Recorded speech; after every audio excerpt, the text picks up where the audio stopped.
Hello everyone, धर्म क्षेत्र पर आपका स्वागत है। In today's class, we are going to discuss parliamentary system of government in form of MCQ, and we will discuss all the related concepts, key articles, and comparison with presidential system of government, merits, demerit, everything we are going to cover in this class. So after this class, ये आपकी जो topic है parliamentary system of government, that will be taken care of. Additionally, I'll request you कि please pause the video, go and install a app of Constitution of India. See, Constitution of India plus the textbook you read is sufficient for your exam, but you are not supposed to read bare act word to word. bare act आपको पढ़ने की आवश्यकता नहीं है. There are certain key provisions in the Constitution that forms the bedrock of our democratic polity. For example, Article 75 that forms the bedrock of parliamentary system of government. For example, office of speaker is of vital importance when it comes to the democratic polity of Indian parliamentary system. So for that, कुछ ऐसी चीज़ें हैं जो आपको जानने की ज़रूरत है, कॉन्स्टिट्यूशन से ट्यूनिंग करने की ज़रूरत है, and for that constitution of India app will be sufficient. As our classes progress, in every class I'll discuss certain articles here which are of importance, and I'll ask you to go and bookmark those articles and read them by yourself. This will help you in tuning with the constitution. And जब UPSC आपके textbook से beyond question पूछेगी, आप rush में नहीं आएंगे, will not come into panic. Okay, so कुछ basic चीज़ें हैं that you should know. That's it. So let's start today's class. The first question is, with reference to parliamentary system of government, consider the following statements. Articles 163 and 164 of the Constitution deals with parliamentary system in the states. Yes, it is correct. Article 163 और 164 states में parliamentary system of government से deal करती है. Center में अगर बात करें तो 74 and 75 है. अभी हम इनका explanation देखेंगे. And in this system of government, यानी in parliamentary system of government, the executive is constitutionally independent of the legislature. See, if you read Article 75, it says, it talks about principle of collective responsibility, that Council of Ministers shall be collectively responsible to the House of People. यानी in parliamentary system of government, Constitution is itself in form of Article 75 and 164 says that executive is constitutionally dependent with the legislature. So this is a feature. This is a feature of presidential system of government. In presidential system of government, executive and legislature are constitutionally dependent. So this statement is wrong. It is asking about correct statement, so only one is true. Now come to the explanation part. Please listen very attentively. See, अगर centre में बात करें तो article 74 and 75, and states में बात करें तो article 163 and 164, these deal with parliamentary form of government. ठीक है, सेंटर में 74, 75, स्टेट्स में 163, 164. नाउ हम 74, 75 डिस्कस करेंगे एंड कंपैरेटिव देखेंगे कि क्या स्टेट्स में चेंज है. Be very attentive here. Now come to article 74. Article 74 provides for a council of ministers to aid and advise the president. Article 74 क्या कहता है? कहता है कि there shall be a council of ministers headed by prime minister. ये एक institution है, and this institution will aid and advise the president in exercise of his function. President के जो भी functions हैं उनको exercise करने में Council of Ministers that will be headed by Prime Minister will aid and advise the President, and President shall act in accordance with such advice. यहाँ पे जो भी advice tender कर रही है Council of Minister, President को उसी के according act करना है. Shall means binding, it's final. There is no, तो यहाँ पे if you see article 74 clause 1, कोई स्कोप नहीं है जहाँ पे कोई कॉन्स्टिट्यूशन ने स्कोप नहीं छोड़ा है कि जहाँ पे president can act in his discretion. Okay, लेकिन जब हम state why I am highlighting this कि जब हम स्टेट्स के पढ़ेंगे 163 तब हम देखेंगे कि कॉन्स्टिट्यूशन ने साफ साफ डिस्क्रिशन दिया है गवर्नर को. Okay, now come to article 74. अब आर्टिकल 74 में बाय 44th अमेंडमेंट एक प्रोवाइजो ऐड किया गया कि after 44th amendment there is a provision कि प्रेसिडेंट को जो ये council of ministers advice tender करते हैं, प्रेसिडेंट इफ चाहे तो एक बार फॉर वंस वो इस एडवाइस को वो काउंसिल ऑफ मिनिस्टर्स को आस्क कर सकता है टू रिकंसिडर दिस एडवाइस. एक बार के लिए प्रेसिडेंट रिकंसिडरेशन के लिए एडवाइस को भेज सकता है. अब काउंसिल के ऊपर है कि काउंसिल अपनी एडवाइस को चेंज करे यानी या फिर एज सच दोबारा रिकमेंड कर दे. इन दोनों एडवाइसेस रिकंसिडर्ड एडवाइस में आएंगी and this will be binding on the president. अब प्रेसिडेंट के पास कोई स्कोप नहीं है, चाहे काउंसिल तो जो फर्स्ट टाइम उसने काउंसिल ने जो एडवाइस टेंडर किया है उसको एज सच दोबारा भेज दे या फिर कुछ चेंजेस करके मॉडिफिकेशन करके भेजे. दोनों एडवाइसेस रिकंसिडर्ड एडवाइस मानी जाएंगी and this time this is binding on the president. अब प्रेसिडेंट कुछ नहीं कर सकते हैं, president has to act according to such advice. So this is all about article 74 clause 1. Now come to Article 74 Clause 2.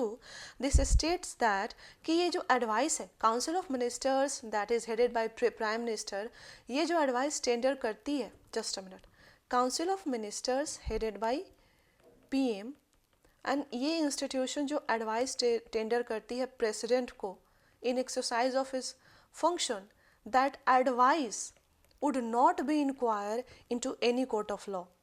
ये advice जो है president council of ministers ने क्या एडवाइस दी थी, नहीं दी थी, कुछ कहा था, नहीं कहा था, you cannot go into court of law and this advice has been taken away from the scope of judicial review. Clear है ये? Now come to article 75. See article 75 deals with other provisions as to ministers, जैसे कि ministers का appointment हो गया, oath कैसे होगा, council of ministers की स्ट्रेंथ कैसी होगी, एक्सेट्रा एक्सेट्रा. इसमें अभी हमारे लिए इंपॉर्टेंट है article 75 clause 3. Article 75 clause 3 says council of ministers shall be collectively responsible to the house of people and house of people means लोक सभा. काउंसिल ऑफ मिनिस्टर्स लोकसभा को के लिए कलेक्टिवली रिस्पॉन्सिबल होंगे एंड यहाँ से जो आप प्रिंसिपल ऑफ कलेक्टिव रिस्पॉन्सिबिलिटी है इमानेट होता है and this forms the bedrock of parliamentary system of government, Indian parliamentary system of government. Clear है ये? So article 75, just a minute, article 75 clause 3 forms the bedrock of Indian parliamentary system of government. Why I am highlighting this? UPSC ने इसको one liner में पूछा, आपके PYQ में पूछा हुआ सवाल है ये, and वहाँ पे multiple options थे, like parliament, Lok Sabha, Rajya Sabha and कुछ और होगा. In your textbook, it has been written कि the Council of Ministers shall be collectively responsible to the Parliament in general and Lok Sabha in particular. आप जो text book पढ़ते हैं उसमें लिखा हुआ है, बट कॉन्स्टिट्यूशन में इन जनरल पार्टिकुलर जैसी कोई बात नहीं की गई है. It states clearly that council of ministers shall be collectively responsible to the house of people. अब जिन्होंने भी कॉन्स्टिट्यूशन ऑफ इंडिया के कुछ की प्रोविजंस पढ़े होंगे, they would have marked Lok Sabha because house of people means Lok Sabha, but जो सिर्फ अपने आप को लिमिट किए होंगे up to the Laxmikanth, they marked parliament and there was a widespread debate कि पार्लियामेंट होगा या लोकसभा होगा. But when you read article 75 clause 3, it clearly states that council of ministers is collectively responsible to the house of people, that is Lok Sabha, and this article forms the bedrock of parliamentary system of government. and यहाँ से collective responsibility emanate होती है. बहुत time दिया इस पे because it was required, ये बहुत समझना आपके लिए ज़रूरी था. सो ये सेंटर के प्रोविज़न है. Now come to states. States में पार्लियामेंट्री सिस्टम को डील किया जाता है 163 एंड 164 से. See if you see 163 and 163 clause 1, ये कहता है कि there shall be a council of minister headed by chief minister to aid and advise the governor. यहाँ तक ठीक है। अब यहाँ पे एक एक्सेप्शन का कॉन्स्टिट्यूशन ने प्रोविजन बनाया है कि except so far as he is required to exercise his function in his discretion. ये जो मैकेनिज्म है that council of ministers will aid and advise the governor, वहीं तक लागू होता है जहाँ तक governor is not required to act in his discretion.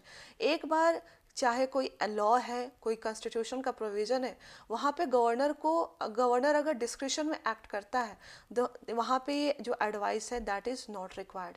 Clear है ये?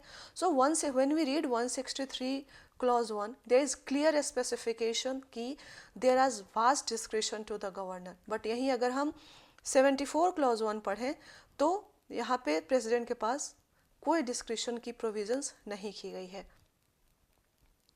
नाउ 163 क्लॉज 2 क्या कहता है कि अगर कोई क्वेश्चन अराइज होता है, if any question arises whether any matter falls under the constitution required to act governor in his discretion, the decision of governor shall be final and validity of anything done by governor shall not be questioned in any court of law। अगर कोई matter ऐसा अगर कोई question arise होता है, कोई matter जो है वो गवर्नर के डिस्क्रिशन में फॉल करता है या नहीं करता है, तो ये डिसाइड कौन करेगा? ये भी गवर्नर ही डिसाइड करेगा। और अगर किसी मैटर पे गवर्नर ने डिस्क्रिशन में एक्ट किया है तो उस एक्ट की वैलिडिटी को you cannot question in any court of law. There is a wise. तो ये कॉन्स्टिट्यूशन 163 एंड 163(1) एंड 162 में काफ़ी वास्ट डिस्क्रिशनरी पावर गवर्नर को प्रोवाइड करता है। 163 क्लॉज 3 सेम है दैट जो काउंसिल ऑफ मिनिस्टर्स गवर्नर को एडवाइस देते हैं, ये एडवाइस जो है this advice cannot be inquired by any court of law. कोई भी कोर्ट इस एडवाइस में इंक्वायरी नहीं कर सकती है कि कोई एडवाइस दिया गया नहीं दिया गया and so on so fourth. Clear है ये? Okay. Now come to Article 164. Article 164 deals with other provisions of minister in states. It also relates with their appointment, oath, etc. etc. Important thing for us here is 164 clause 2. If you read 164 clause 2, it clearly states that Council of Ministers shall be collectively responsible to the Legislative Assembly of the state. Council of Ministers legislative assembly यानी विधान सभा के लिए collectively responsible है। Always remember what constitution has said and you will remain free. Okay, not to the legislative council of the state और both, only to legislative assembly. जैसे centre में article 75 clause 3 कहता है council of minister shall be collectively responsible to the just a minute house of people यानी Lok Sabha. 164 close 2 कहता है states के लिए कि council of minister shall be collectively responsible to the legislative assembly that is Vidhan Sabha. याद रखेंगे आप। आपके पहले स्टेटमेंट का ये एक्सप्लेनेशन है। Now come to second statement सी।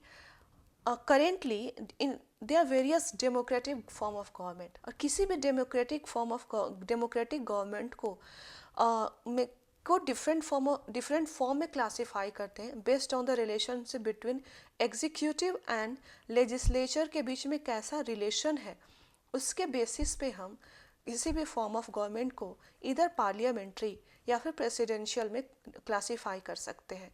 अगर हम पार्लियामेंट्री सिस्टम की बात करें तो पार्लियामेंट्री सिस्टम में executive is responsible to the legislature for its policies and acts.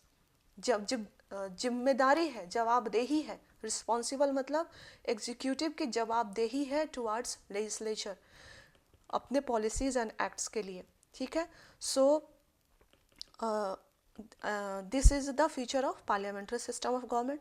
Presidential system में बात करें तो executive is not responsible. Presidential system में एग्जीक्यूटिव रिस्पॉन्सिबल नहीं है लेजिस्लेचर के लिए, and in presidential system executive constitutionally independent है लेजिस्लेचर से for its term of office etcetera.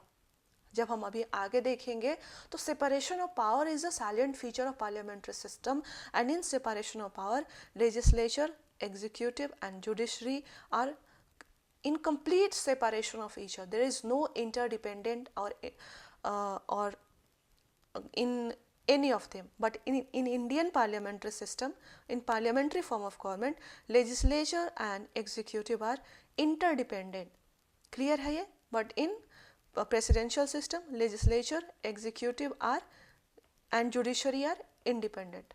So this is clear. Constitutional independent of legislature with executive and legislature is a form of presidential system, not parliamentary system. पहला सवाल बहुत समय लिया, but आगे के सारे प्रोविजंस वो क्लियर करता जाएगा. Now come to second question. The principle of collective responsibility. See, it emanates from the first question. The principle of collective responsibility entails that Lok Sabha can remove the ministry from office by passing a vote of no confidence. हमने अभी article 75 clause 3 में पढ़ा कि the council of ministers are collectively responsible to the Lok Sabha. तो yes, collective responsibility, लोक सभा can remove ministry means council of minister from office, yes, by passing a vote of no confidence. See, council of ministers तभी तक authority में रह सकते हैं, office में रह सकते हैं, as long as they enjoy the confidence of the house.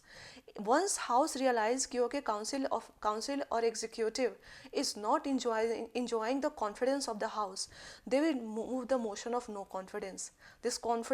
This motion will be voted, and once this motion is passed, there is no other way that council of ministers will be saved. They have to resign or remove from the office. So this statement is true. The principle of collective responsibility says that Lok Sabha can remove the ministry, that is council of ministers, by passing a vote of no confidence. This statement is true. Now come to second statement. The constitution stipulates that a minister who is not a member of parliament for 6 consecutive months ceases to be minister. See, if you read article 75 clause 5, it has been derived from there, and it also derived from the principle of dual membership, which is one of the salient features of Indian parliamentary system.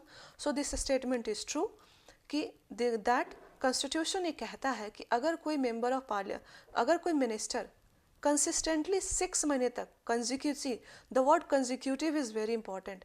ऐसा नहीं है कि interruption में 6 महीने पूरे हो रहे हैं, नहीं, it should be continuous 6 month. अगर कोई मिनिस्टर कंटिन्यूअस 6 मंथ के लिए मेंबर ऑफ पार्लियामेंट नहीं होता है तो वो मिनिस्टर भी नहीं रहेगा. अब इसी को काउंटर इंटरप्रेट किया गया है कि कोई भी पर्सन 6 महीने तक मिनिस्टर बन सकता है without being a member of parliament, and with in this 6 month अगर वो मेंबर ऑफ पार्लियामेंट बन जाता है तो he can enjoy the ministership, otherwise he have to leave the office. So this emanates from article 75 clause 5. अभी हम चलेंगे explanation के लिए. So they are asking for correct answer, and the correct answer is both 1 and 2. Clear है ये? Okay. So collective responsibility is a bedrock of parliamentary system. Ministers are collectively responsible to the House of People, Lok Sabha, and it also implies that Lok Sabha can remove the Council of Ministers by passing a vote of no confidence. हमने discuss कर लिया है. 75 clause 5 says that a minister who is not a member of parliament for 6 consecutive months ceases to be office. It also implies that a person cannot be a minister without being a member of parliament, and it also comes from the provision that ministers are both member of legislature and executive, and it concludes at dual membership, that ministers are part of legislature as well as executive. Clear है ये? Now come to the question number 3. It's a very simple question, that which of the following is leader of parliament? Leader of parliament कौन होता है? See, this is very basic and fundamental question, and you should remember that Prime Minister is leader of parliament. It's not Home Minister, it's not Speaker, Secretary General, etc., etc. Remember this, that Prime Minister is leader of parliament. See, leadership of Prime Minister is one of the salient features of parliamentary system. The question has been designed that all of the salient features will be revised. Leadership of Prime Minister is one of the salient feature of parliamentary system.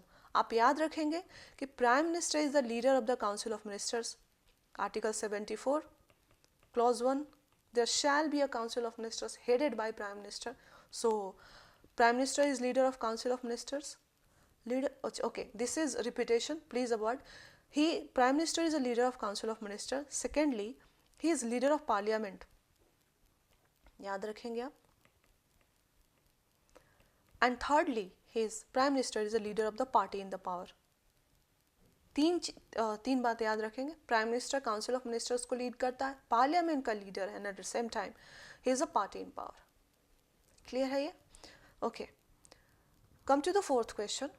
It says that with reference to presidential system, consider the following statements. First, in presidential system, executive enjoys the right to dissolve the legislature. See, we have seen that in presidential system, separation of power is a bedrock of separation of power is their bedrock. What it means that executive, legislature and judiciary are completely separate. But in parliamentary system, executive and legislature are correlated, interdependent, and there is a provision of dual membership. So, not in presidential system, in parliamentary system, the executive enjoys the right to dissolve the legislature. See, you must have heard or read that president can dissolve lower house of parliament, that is Lok Sabha, at any time on the recommendation of Prime Minister. अगर prime minister recommend करते हैं, then president can dissolve Lok Sabha at any time. So, by virtue of this provision, ये statement पूछा गया है कि the executive enjoy right to dissolve the legislature. President and Prime Minister are part of executive, and here executive is dissolving the legislature. So, not in presidential system, in parliamentary system, the executive has the authority to get the legislature dissolved. So, this statement is not correct. Now come to the second statement. In this system, that is presidential system, president is responsible to the Congress for their act. Again, separation of powers, bedrock of presidential system. The principle of responsibility and president is a part of executive, Congress means legislature.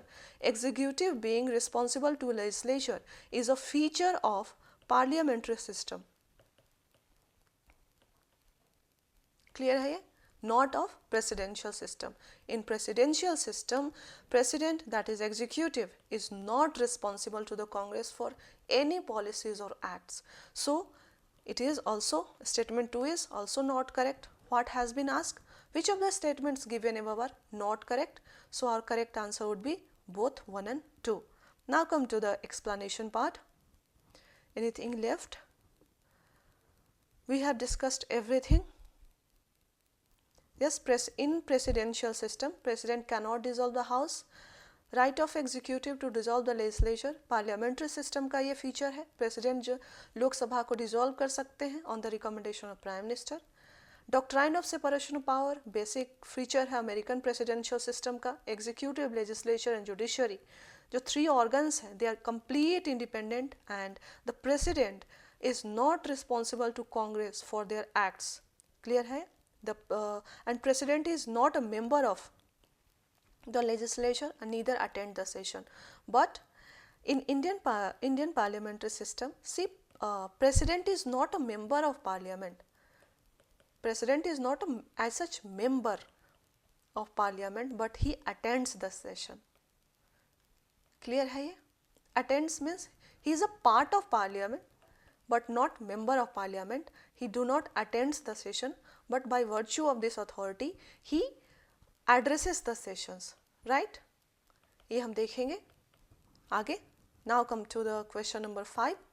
Question asks, which of the following constitutes demerits of parliamentary system? Wide representation is demerit?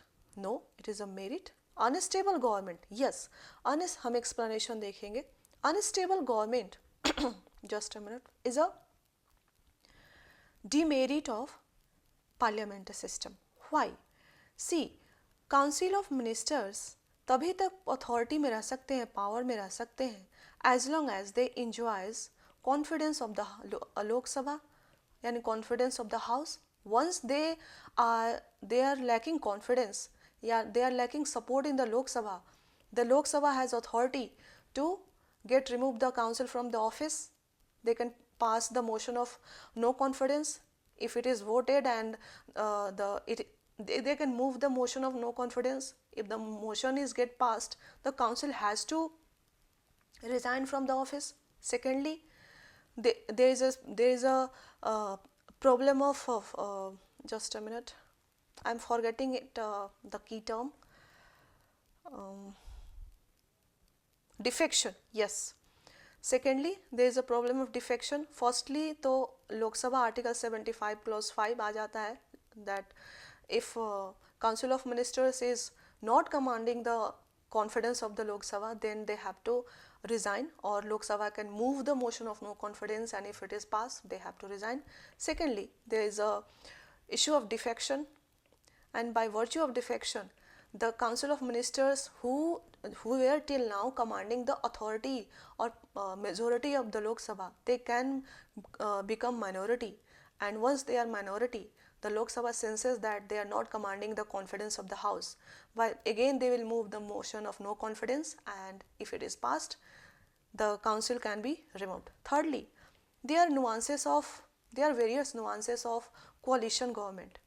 If the government is of coalition, अगर सरकार ही मिली जुली सरकार है, तो there are various nuances, और एक बार कोई party अपनी support withdraw कर रही है, इस कोalition में बहुत सारी पार्टियां होंगी, और कोई पार्टी अगर अपनी सपोर्ट विदड्रॉ कर लेती है, देन काउंसिल ऑफ मिनिस्टर्स जो एग्जीक्यूटिव है या फिर गवर्नमेंट है, that becomes a minority government, and again Lok Sabha senses that this government is not enjoying the confidence of the house. Again they will move the motion of no confidence, and if it is passed, the council will be removed. So it is kind of unstable government. The parliamentary system gives us unstable government. So this is correct, it is a demerit. यही से derive होता है discontinuity in policy. See there are, हमने देखा कि कोई probability नहीं है अनटिल अनलेस कि मेजोरिटी गवर्नमेंट ना हो तो सरकार ही अनस्टेबल होगी. जब सरकार ही अनस्टेबल होगी तो पॉलिसी में कंटिन्यूटी कैसे होगी? And it is not necessary. Her party की अपनी अपनी आइडियोलॉजी होती है. सो अगर आज एक कोई पार्टी जो है वो पावर से बाहर जा रही है, कल को अनदर पार्टी आती है, party in power, it is not necessary कि वो सारे ही पॉलिसी डिसकंटिन्यू कर दे, but it is also not necessary कि वो सारे पॉलिसीज़ को, प्रीवियस गवर्नमेंट की सारी पॉलिसीज़ को कंटिन्यू करें. So discontinuity in policy and unstable government are the demerits of the parliamentary system. Correct answer पूछा गया है 2 and 4. D is the correct answer. See, wide representation and harmony between legislature and executive, these are merits of parliamentary system. Just a minute. Why wide representation? See, in parliamentary system, executive consists of what? Council of Ministers headed by Prime Minister, real executive authority command करते हैं. So basically executive authority is vested in n number of peoples, n number of ministers, and these ministers are representatives of whom?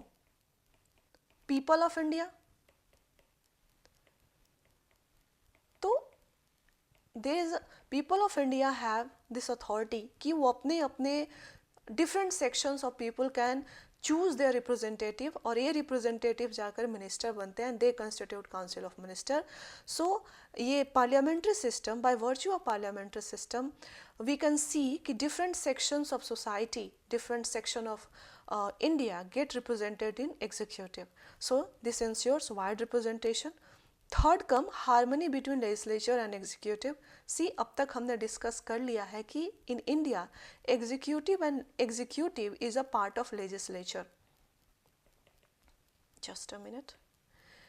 This is executive and this is a part of bigger circle which is legislature. Okay, so when ये system ही इस तरह से बनाया गया है ताकि एग्जीक्यूटिव एंड लेजिस्लेचर में इंटरडिपेंडेंस रहे, क्योंकि दोनों एक दूसरे के एक्ट्स के लिए रिस्पॉन्सिबल है. So when there is a scope of interdependence, then there is a less scope of dispute और tussle.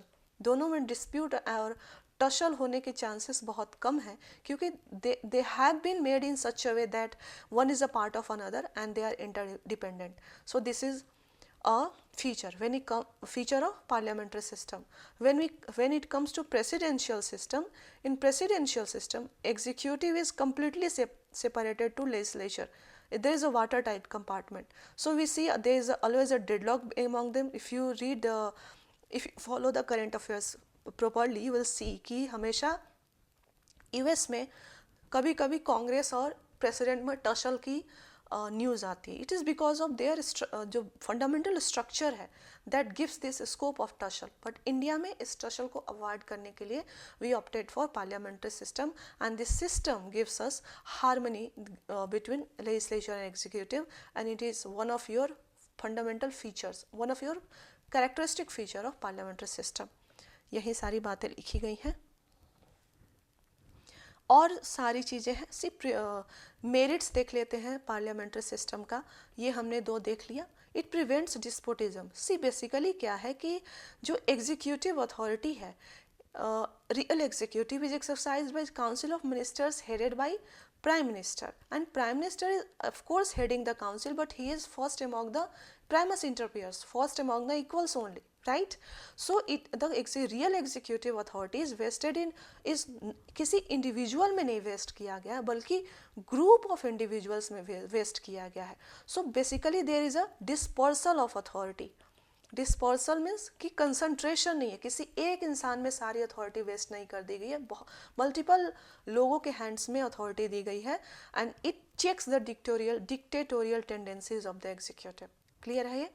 सो इसी को बोलते हैं that parliamentary system prevents despotism. Responsible government तो हमने इतनी सारी देख ली, that the council of ministers are responsible to the Lok Sabha और parliament for their policies and acts. और सरकार की जवाबदेही होती है कि वो पार्लियामेंट में जो सवाल जवाब है उनको वो एड्रेस करें. एंड पार्लियामेंट के पास बहुत सारे इंस्ट्रूमेंट हैं उनके डिस्पोजल में, like question hour, zero hour, and various motions, like most important of them are no confidence motion etcetera, जिससे कि वो सरकार को की जवाबदेही तय कर सकते हैं. They can held responsible the executive. Okay. And ready alternative government, basically अगर रूलिंग पार्टी किसी भी रीजन से पावर से बाहर जाती है, they loses the confidence of the house, and उनको एग्जीक्यूटिव को ऑफिस डेमिट करना पड़ता है. तो जो हेड ऑफ स्टेट है यानी प्रेसिडेंट है, उनको फ्रेश इलेक्शंस के लिए कॉल नहीं करना होता है. जरूरी नहीं कि वो फ्रेश इलेक्शंस ही कॉल करें. They can ask the leader of opposition to come and form the government. So there is a kind of ready alternative government. जो opposition party है, and the leader of opposition presents a ready alternative government in parliamentary system. clear है ये? demerits हमने पढ़ लिया. unstable government, no continuity in policy. see, dictatorship of the cabinet. अगर cabinet के पास brute majority है तो कैबिनेट डिक्टेटर हो सकती है. ब्रूट रूलिंग पार्टी के पास अगर ब्रूट मेजोरिटी है तो कैबिनेट डिक्टेटर हो सकते, because again because by virtue of being executive being a part of legislature, अगर ये लेजिस्लेचर का majority of the member executive का पार्ट हो, रूलिंग पार्टी का पार्ट हो, तो then the legislature is not able to hold executive accountable. इस case में डिक्टेटरशिप कैबिनेट कर सकती है ब्रूट मेजोरिटी के केस में. Against separation of power, see again legislature being a part of executive, it is against the separation of power, and the cabinet is the hyphen that connects legislature to the executive. ये सारी चीज़ें आपकी revise government by amateur से ये सब आप पढ़ लेंगे, उतने इंपॉर्टेंट नहीं है. Last but not least, see देखिए इंपॉर्टेंट चीज़ें, मोस्ट ऑफ द चीज़ें like 95% of things are discussed here. आप एक बार इस क्लास के बाद पढ़ लेंगे अपने चैप्टर को, and you will be ready for the exam. Last question. Indian Constitution stipulates that Prime Minister should be a member of the lower house of the Parliament. See, in India, याद रखेंगे आप, listen attentively, in India, Prime Minister can be from either house of Parliament. Either house means he or she can be from Lok Sabha or Rajya Sabha. It is not necessary that Prime Minister should come only from the lower house of Parliament. For example, our late Prime Minister Srimati Indira Gandhi, she was from Rajya Sabha. She was first nominated from the Rajya Sabha only, right? Recent example, our late Prime Minister Sri Manmohan Singh ji, he was a member of Rajya Sabha. Okay, so remember that very clearly that in India, the Prime Minister can be from either house of Parliament, not necessarily from lower house. The Prime Minister should be a member of lower house of Parliament is a feature of British parliamentary system, not Indian parliamentary system. In Britain, Prime Minister should be, ought to be from lower house. Clear है, याद रखेंगे आप? Okay. Correct पूछा है तो ये हमारा first statement incorrect है. ओके, सेकेंड स्टेटमेंट पे आते हैं. The system of legal responsibility of ministers is a characteristic feature of Indian parliamentary system. पहले देख लेते हैं सिस्टम ऑफ लीगल रिस्पॉन्सिबिलिटी क्या होता है. See, in system of legal responsibility head of state जो भी ऑर्डर्स देते हैं for public acts that need to be countersigned by the ministers. और अगर काउंटर साइन होने के बाद भी दिस एक्ट इज किसी भी तरीके से अगर ये इलीगल हो जाता है, then ministers will be legally bind और प्रोसिक्यूटेड. लायबल, मिनिस्टर्स लायबल होंगे अगर ये हेड ऑफ स्टेट का जो ऑर्डर है वो किसी तरह से इलीगल हो जाता है. तो this is called system of legal responsibility, but it is not a feature of Indian parliamentary system, it is a feature of British parliamentary system. System of legal responsibility कहाँ का फीचर है? Britain का feature है. Britain में head of state, who is head of state? Monarch. वहाँ का king अगर कोई ऑर्डर पास करता है या करती है तो it is required by the minister to countersign the order.